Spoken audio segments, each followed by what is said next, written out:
ನೀನು ಒಲಿದ ಪಾದವನ್ನಿಟ್ಟು ನೆಲವೇ ಸುಕ್ಷೇತ್ರ ಜಲವೇ ಪಾವನ ತೀರ್ಥ ಸುಲಭ ಶ್ರೀ ಗುರುವೇ ಕೃಪೆಯಾಗು. ನನ್ನ ಆರಾಧ್ಯ ಗುರುವರೇರನ್ನ ಆರಾಧ್ಯ ದೇವತೆಯನ್ನು ಹೃದಯ ಕಮಲದಲ್ಲಿ ಸ್ಮರಿಸಿಕೊಳ್ತಾ ಈ ಒಂದು ಸಂದರ್ಭದಲ್ಲಿ ಎಲ್ಲರಿಗೂ ಹೇಳಿದಂಗೆ ಕರ್ನಾಟಕದಲ್ಲಿ ಭಾಳಷ್ಟು ವರ್ಷಗಳನ್ನು 1915ರಲ್ಲಿ ಪ್ರಾರಂಭ ಆಗಿರುವಂಥ ಅಖಿಲ ಭಾರತ ಕನ್ನಡ ಸಾಹಿತ್ಯ ಪರಿಷತ್ತಿನ ಕಾರ್ಯಕ್ರಮಗಳೆಲ್ಲ ನಡ್ಕೊಂಡು ಬಂದಿದೆ. ಅದರಲ್ಲೂ ಮಂಡ್ಯದಲ್ಲಿ ಇದು 3ನೇ ಬಾರಿಗೆ ನಡೆಯುವಂಥ ಸಮ್ಮೇಳನ. ನಮ್ಮ ಜಿಲ್ಲೆಗೆ ಸಿಕ್ಕಿರುವಂಥದ್ದು ನಾವು ಭಾಳ ಸಂತೋಷವನ್ನು ಪಡ್ತೀವಿ. ನಮ್ಮ ಜಿಲ್ಲೆಗೆ ಬರುವಂತೆ ಮಾಡಿದಂಥ ಎಲ್ಲ ಕನ್ನಡದ ಅಭಿಮಾನಿಗಳಿಗೆ ನಾನು ಅಭಿನಂದನೆ ಮಾಡಲಿಕ್ಕೆ ಬಯಸ್ತೀನಿ. ಅದರಲ್ಲೂ ನಮ್ಮ ಪತ್ರಿಕಾ ಏನು ವಿಭಾಗ ಇದೆಯೋ, ಮಂಡ್ಯದು ಸಂಘಟನೆ ಇದೆಯೋ, ಆ ಸಂಘಟನೆ ಇಂಥ ಒಂದು ಸಂವಾದದ ಕಾರ್ಯಕ್ರಮಗಳನ್ನು ಹಮ್ಮಿಕೊಂಡಿರುವಂಥದ್ದು ಇನ್ನೂ ಬಹಳಷ್ಟು ಸಂತೋಷವನ್ನು ತಂದುಕೊಟ್ಟಿದೆ. ಯಾವಾಗಲೂ ಹಾಲನ್ನು ನೋಡಿದ ತಕ್ಷಣ ನಮಗೆ ಅದರಲ್ಲಿ ಬೆಣ್ಣೆ ಇದೆ ಅಂತ ಗೊತ್ತಿಲ್ಲ. ಹಾಲನ್ನು ಕಾಯಿಸಿದಾಗ ಅದನ್ನು ಎಪ್ಪಾಕಿ ಮೊಸರಾದ ಮೇಲೆ ಅದನ್ನು ಕಡದ ಮೇಲೆ ಬೆಣ್ಣೆ ಬರಲಿಕ್ಕೆ ಹೇಗೆ ಸಾಧ್ಯ ಇದೆಯೋ ಹಾಗೆ ಯಾವುದು ವಿಚಾರಗಳಿರ್ತವೋ ಅದಕ್ಕೆ ಚಿಂತನ ಮತ್ತು ಮಂಥನ ಇದ್ದರೆ ಮಾತ್ರ ಒಂದು ವಿಚಾರಗಳು ವಿನಿಮಯ ಆಗಲಿಕ್ಕೆ, ಸಾಮಾನ್ಯ ಜನರಿಗೂ ತಿಳಿಸ್ಲಿಕ್ಕೆ ಒಂದು ಒಳ್ಳೆಯ ಅವಕಾಶ ಅಂತ ನಾನು ಭಾವಿಸ್ಕೊಳ್ತೀನಿ. ಮತ್ತು ಕನ್ನಡ ಸಾಹಿತ್ಯ ಪರಿಷತ್ತು ಏನು ಮಾಡ್ಕೊಂಡು ಬಂದಿದೆಯೋ ಇವತ್ತಿನವರೆಗೂ ನಾವೆಲ್ಲ ಗಮನಿಸಿದ್ದೀವಿ. ಭಾಳ ಉತ್ತಮವಾದಂಥ ಕೆಲಸಗಳನ್ನು ಮಾಡಿಕೊಂಡು ಬರೋದ್ರ ಜೊತೆಗೆ ಎಷ್ಟೋ ಯೋಜನೆಗಳು ಕಡೆಯ ದಿನದಲ್ಲಿ ತೀರ್ಮಾನ ತಗೊಳ್ಳುವಂಥದ್ದು, ಆ ತೀರ್ಮಾನದಲ್ಲೇ ಎಷ್ಟೋ ವಿಚಾರಗಳು ಉಳಿದಿದ್ದಾವೆ. ಆಮೇಲೆ ಇತರರು ಸಹ ಈ ಒಂದು ಮಂಡ್ಯ ಜಿಲ್ಲೆಯಲ್ಲಿ ಆಗ್ತಾ ಇರೋದು ಏನಂತಂದರೆ, ಅಧ್ಯಕ್ಷರಾಗಬೇಕಾದ್ರೆ ಬೇರೆ ಸಾಹಿತಿಗಳು ಇದುವರೆಗೂ ಆಗಿ ಬರ್ತಾ ಇದ್ದಾರೆ, ಇತರರು ಆಗ್ಬೋದಾ ಅನ್ನೋ ವಿಚಾರಗಳನ್ನು ಚರ್ಚೆ ಮಾಡ್ತಾ ಇದ್ದಾರೆ. ಖಂಡಿತ ಆಗ್ಬೋದು. ಯಾಕೆ ಅಂತಂದರೆ ಕ್ಷೇತ್ರಗಳಲ್ಲಿ ಎಷ್ಟೋ ಜನ ರಾಜಕೀಯ ಮುತ್ಸದ್ದಿಗಳಿದ್ದಾರೆ. ಇವತ್ತು ದೇವೇಗೌಡರು 12ನೇ ಶತಮಾನದಲ್ಲಿ ನೋಡಿದ್ರೆ ಅನುಭಾವ ಸ್ಥಿತಿ ಅಂತ ಕರೀತಾರೆ. ಅನುಭಾವ ಸ್ಥಿತಿಯಲ್ಲಿರುವಂಥ ಮಾಜಿ ಪ್ರಧಾನಮಂತ್ರಿಗಳು ಅಂಥ ಒಂದು ಸಾಧನೆಯಲ್ಲಿರ್ಬೋದು, ಎಸ್.ಎಂ. ಕೃಷ್ಣ ಮಂಡ್ಯ ಜಿಲ್ಲೆಯಲ್ಲಿದ್ದಂಥ ಸಾಧಕರಾಗ್ಬೋದು. ಹಾಗೆ ಅನೇಕ ಪೂಜ್ಯರು ಇವತ್ತು ನಾಡಿಗೆ ಕೊಟ್ಟಂಥ ಕೊಡುಗೆ ಶಿಕ್ಷಣ ಆಗ್ಬೋದು, ದಾಸೋಗ ಆಗ್ಬೋದು, ಮತ್ತು ಅನೇಕ ಗ್ರಂಥಗಳಾಗಬಹುದು. ಇವತ್ತು ಜಾಚಾನಿ ಅಂತ ನಾವು ಕರಿತೀವಿ. ಜಾಚಾನಿಯವರು ನೂರಾರು ಪುಸ್ತಕಗಳನ್ನು ಸಮಾಜಕ್ಕೆ ಕೊಟ್ಟಿದ್ದಂಥ ಒಬ್ಬ ಪೂಜ್ಯರಿದ್ದಾರೆ. ಹಾಗೆ ಮುಪ್ಪಿನ ಷಡಾಕ್ಷರಿಗಳು ನಮ್ಮ ಜಿಲ್ಲೆಯವರೇ, ಅವರು ಕೊಟ್ಟಂಥ ಕೊಡುಗೆ ಸಾಹಿತ್ಯ ಕ್ಷೇತ್ರಕ್ಕೆ ಭಾಳಷ್ಟು ದೊಡ್ಡ ಕೊಡುಗೆಗಳಾಗಿರ್ಬೋದು.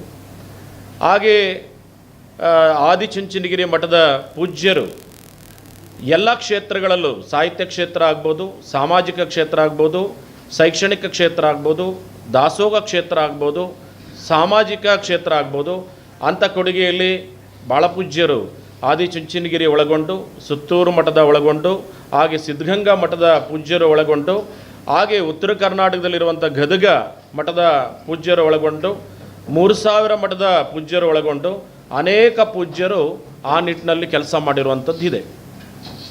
ಹಾಗೆ ಭಾಳಷ್ಟು ಜನರು ಸ್ವಾಮೀಜಿಗಳು ಕೆಲಸವನ್ನು ಮಾಡೋ ವಿಚಾರದಲ್ಲಿ ಸ್ವಾತಂತ್ರ್ಯ ಪೂರ್ವದಲ್ಲಿ ನಮಗೆ ಬರೋಕ್ಕೆ ಮುಂಚೆ ಶಿಕ್ಷಣ ಯಾರಾದರೂ ಪ್ರಾರಂಭ ಮಾಡಿದ್ರು ಅಂತಂದರೆ ಅದು ಮಠ ಮಾನ್ಯಗಳಲ್ಲೇ ಪ್ರಾರಂಭ ಆಗಿತ್ತು.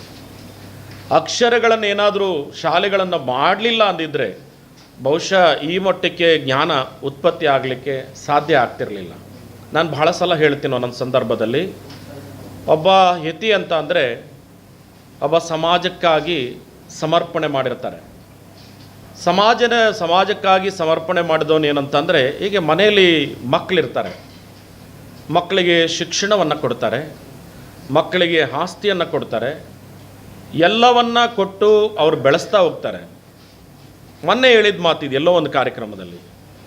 ಆದರೆ ಒಬ್ಬ ಪೂಜ್ಯರು, ಒಬ್ಬರು ಸಂತರು ಹೇಗೆ ಅಂತ ಅಂದರೆ, ಬೇರೆ ಮಕ್ಕಳಿಗೆ ಅಕ್ಷರ ಅಭ್ಯಾಸ ಇಲ್ಲ ಅಂತಂದರೆ ಈಗ ನಮ್ಮಲ್ಲೇ ತಗೊಳ್ಳಿ, ಬೇಬಿ ಗ್ರಾಮದಲ್ಲಿ ನಾನು 1999 ಅಧಿಕಾರ ತೊಗೊಂಡಾಗ ನಮ್ಮೂರಲ್ಲಿ ಹೈಸ್ಕೂಲ್ ಇರಲಿಲ್ಲ. ಹೈಸ್ಕೂಲ್ ಇಲ್ಲದೆ ಇರೋ ಸಂದರ್ಭದಲ್ಲಿ ಎಲ್ಲ ಹೆಣ್ಮಕ್ಳು ನಡ್ಕೊಂಡು ಹೋಗ್ಬೇಕಲ್ಲ ಅಂತೇಳಿ 7ನೇ ಕ್ಲಾಸಿಗೆ ಬಿಟ್ಟಿದ್ರು. ನಾವೇನಾದರೂ ಮಾಡಲೇಬೇಕಲ್ಲ, ಮರಿದೇವರ ಶಿವಯೋಗಿಗಳ ಆಶೀರ್ವಾದದಿಂದ ಗ್ರಾಮಾಂತರ ಪ್ರದೇಶದ ಮಕ್ಕಳಿಗೆ ಒಂದು ಶಿಕ್ಷಣ ಮಾಡಲೇಬೇಕು ಅಂಥೇಳಿ ಶಿಕ್ಷಣವನ್ನು ಪ್ರಾರಂಭ ಮಾಡಿದಂಥ ಸಂದರ್ಭದಲ್ಲಿ ಇವತ್ತು ಗ್ರಾಮಾಂತರ ಪ್ರದೇಶ ಒಂದು 15-20 ಹಳ್ಳಿ ಮಕ್ಕಳು ಆ ಶಾಲೆಗೆ ಬರ್ತಾಯಿದ್ದಾರೆ.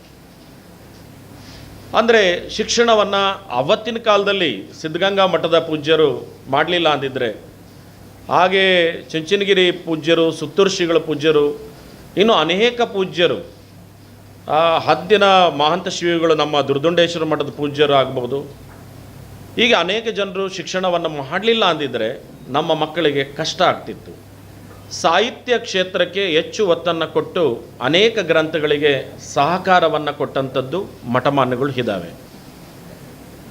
ಒಂದು ಮಠ ಅಂತ ಅಂದರೆ ಅಕ್ಷರವನ್ನು ಕೊಡುವಂಥದ್ರಲ್ಲೂ ಸಹ ದಾಸೋಹಿಗಳಾಗಿದ್ದಾರೆ. ಆಮೇಲೆ ಸೋಹಂ ಎಂದೆನಿಸದೆ ದಾಸೋಹಂ ಎಂದೆನಿಸಯ್ಯ ಅಂತ ಬಸವಣ್ಣವ್ರು ಹೇಳ್ದಂಗೆ ಬೇರೆಯವರಿಗೆ ಬಂದವರಿಗೆ ಪ್ರಸಾದ ಹಾಕೋದ್ರಲ್ಲಿ ನಿತ್ಯ ದಾಸೋಗ ಅಂತ ಪ್ರಾರಂಭದ್ದು ಮಾಡಿದ್ದಂಥ ಯಾವುದಾದ್ರು ಇದೆ ಅಂತ ಅಂದರೆ ಇತಿಹಾಸದಲ್ಲಿ ಅದು ಮಠ ಮಾನ್ಯಗಳು ದಾಸೋಗನ ಮಾಡುವಂಥದ್ದು.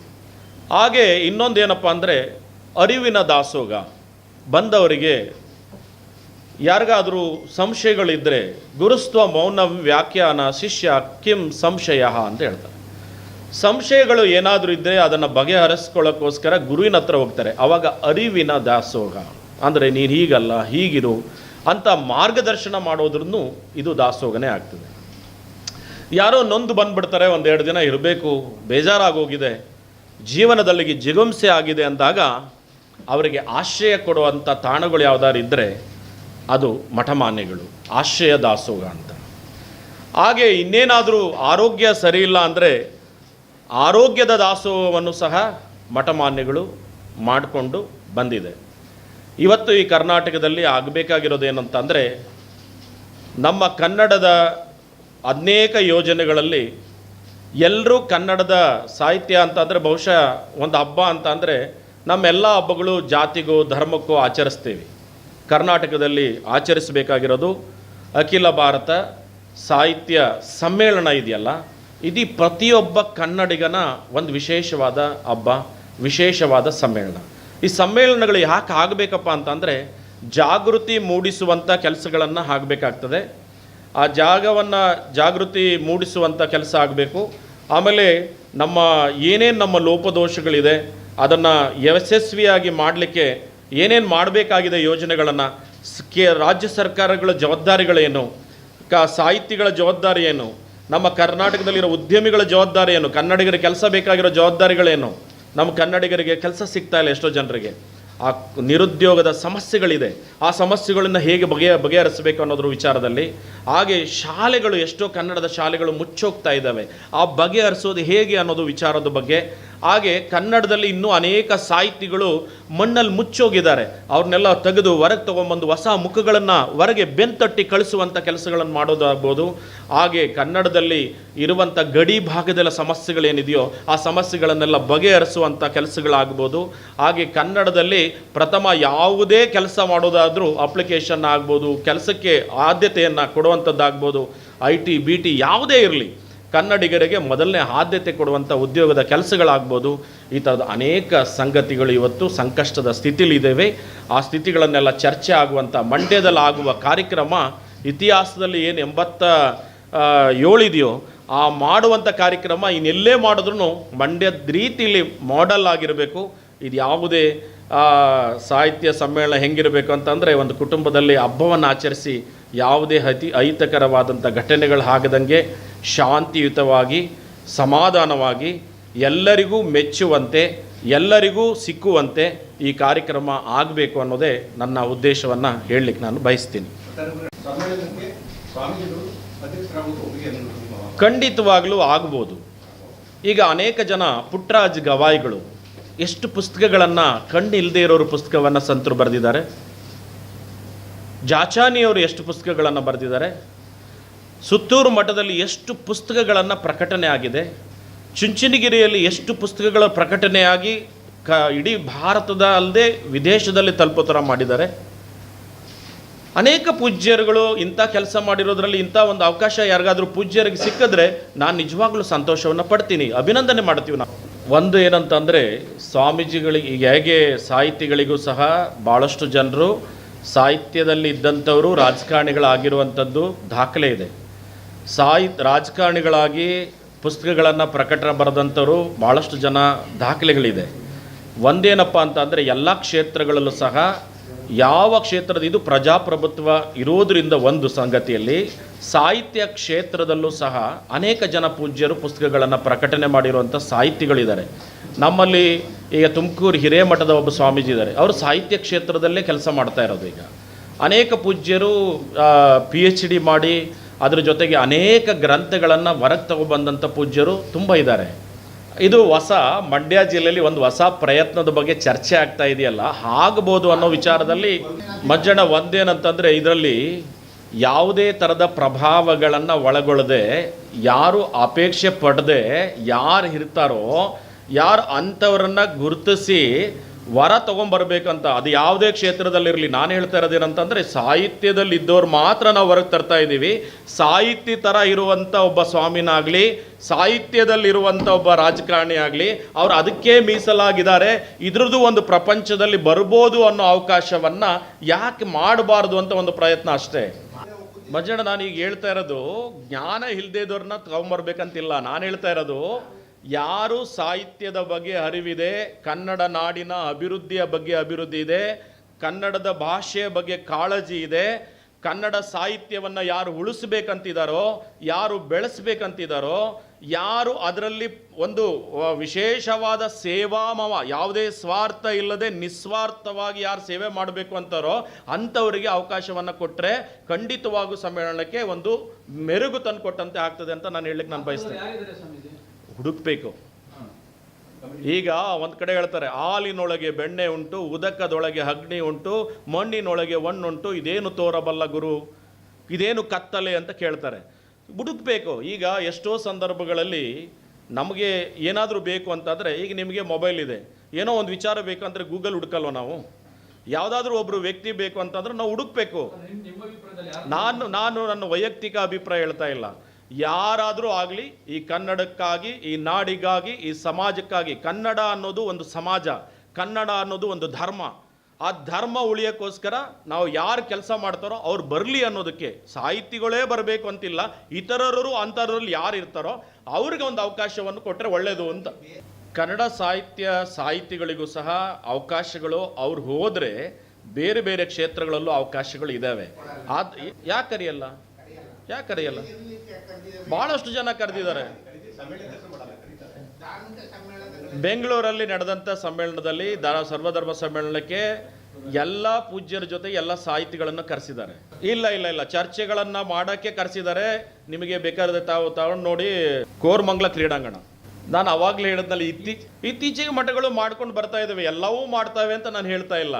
ಈಗ ಒಂದೇನಂತಂದರೆ, ಎಲ್ಲ ಭತ್ತಗಳು ಬೆಳೆದಂಥ ಸಂದರ್ಭದಲ್ಲಿ ಎಲ್ಲವೂ ಗಟ್ಟಿ ಇದೆ ಅಂತ ಯಾರು ರೈತ ಹೇಳಕ್ಕೆ ಸಾಧ್ಯ ಇದೆ? ಅದರಲ್ಲಿ ಜೊಳ್ಳು ಇರ್ತವೆ. ಆದರೆ ಹಾಗೆ ಜೊಳ್ಳು ಇರೋದನ್ನು ಸಹಜವಾಗಿ ಗಟ್ಟಿ ಮತ್ತು ಜೊಳ್ಳು ಇವೆರಡೂ ಸಹ ಬಂದೇ ಬರ್ತವೆ. ಕೆಲವೊಂದು ಮಠಗಳು ಮಾಡ್ತವೆ, ಕೆಲವೊಂದು ಮಠಗಳು ಮಾಡೋದಿಲ್ಲ. ನಾನು ಹೇಳ್ತಾ ಇರೋದು ಮಾಡುವಂಥ ಮಠಗಳು. ನಾನು ಈಗೇನು ಹೇಳ್ತಾ ಇದ್ದೀನಿ ಅಂತಂದರೆ, ಸ್ಪಷ್ಟತೆ ಏನಂತಂದರೆ, ಯಾರಿಗೆ ಅಂಥ ಆಸಕ್ತಿ ಇದೆ ಅಂಥವರಿಗೆ ನೀವು ಏನು ಪತ್ರಿಕಾ ಸಂಘದಿಂದ ಈ ಒಂದು ಸಂವಾದ ನಡೀತಾ ಇದೆಯೋ ಅಂಥ ಅವಕಾಶಗಳು ಇದ್ದರೆ ಮಂಡ್ಯದಲ್ಲಿ ಒಂದು ಹೊಸ ಕ್ರಾಂತಿ ಆಗ್ತದಲ್ಲ ಅನ್ನೋದು, ಒಂದು ಬದಲಾವಣೆಯನ್ನು ಆಗ್ತದಲ್ಲ ಅಂತ ಒಂದು ವಿಚಾರ. ಈಗ ಒಂದೇನಂತಂದರೆ, ಜಾತಿ ಮಠಗಳಲ್ಲಿ ಅದರ ನಿಮ್ಮ ಅಭಿಪ್ರಾಯದಲ್ಲಿ ನಿಜವಾಗ್ಲೂ ಒಳ್ಳೆಯದೇ. ಒಂದು ಧರ್ಮಕ್ಕಾದ ಮೇಲೆ ಜಾತಿಯ ಆಧಾರಗಳು ಹೋಗಿ ಧರ್ಮದ ಆಧಾರದ ಮೇಲೆ ನಿಲ್ಲಬೇಕು ಎಲ್ಲ ಮಠಗಳು ಸಹ. ಈಗ ಎಲ್ಲ ಕಡೆನೂ ಸಂಘರ್ಷ ಆಗ್ತವೆ ಅಂದ್ಬಿಟ್ಟು ಯಾವ್ದಾರು ಬಿಟ್ಟಿದ್ದಾರ? ಚುನಾವಣೆಯಲ್ಲಿ ಸಂಘರ್ಷ ಆಗ್ತದೆ ಅಂತ ಬಿಟ್ಟಿದ್ದಾರ? ಗಣಪತಿ ಕೂರಿಸೋದ್ರಲ್ಲಿ ಸಂಘರ್ಷ ಆಗ್ತದೆ ಅಂತ ಬಿಟ್ಟಿದ್ದೀವ? ಎಲ್ಲದರಲ್ಲೂ ಸಂಘರ್ಷಗಳು. ಈ ಚರ್ಚೆ ಯಾಕೆ ಮಾಡ್ತಾ ಇದ್ದೀವಿ? ವಿರೋಧ ಪರ ಇದ್ದೇ ಇರ್ತವೆ. ಈ ವಿರೋಧ ಪರ ಇದ್ದಾಗ ಯಾವುದು ಸಮಂಜಸ ಅಂತ ಎಲ್ಲರಿಗೂ ಗೊತ್ತಾಗ್ತದೋ ಅದರಲ್ಲಿ ಒಂದು ನಿಲುವು ತಗೊಳ್ಳೋಕ್ಕೋಸ್ಕರ ಇದು ಈಗಲೇ ಸಂವಾದ ಮಾಡಿದ ತಕ್ಷಣ ತೀರ್ಮಾನ ತಗೊಂಡು ಅಂತಿಲ್ಲ. ಎಲ್ಲರಿಗೂ ಒಂದು ಸಂವಾದ ಮಾಡ್ತಾ ಹೌದಲ್ವಾ ಅಂತ ಗೊತ್ತಾಗ್ತದೆ. ಅದರಲ್ಲಿ 80% ಜನರಿಗೆ ಕರೆಕ್ಟ್ ಇದೆ ಅಂತ ತೀರ್ಮಾನ ತಗೊಂಡಾಗ 20% ಜನ ತೀರ್ಮಾನ ತಗೊಳ್ಳೋದಿಲ್ಲ. 80% ಎಲ್ಲಿದೆಯೋ ಆ ತೀರ್ಮಾನ ತಗೋಬೋದಲ್ವಾ?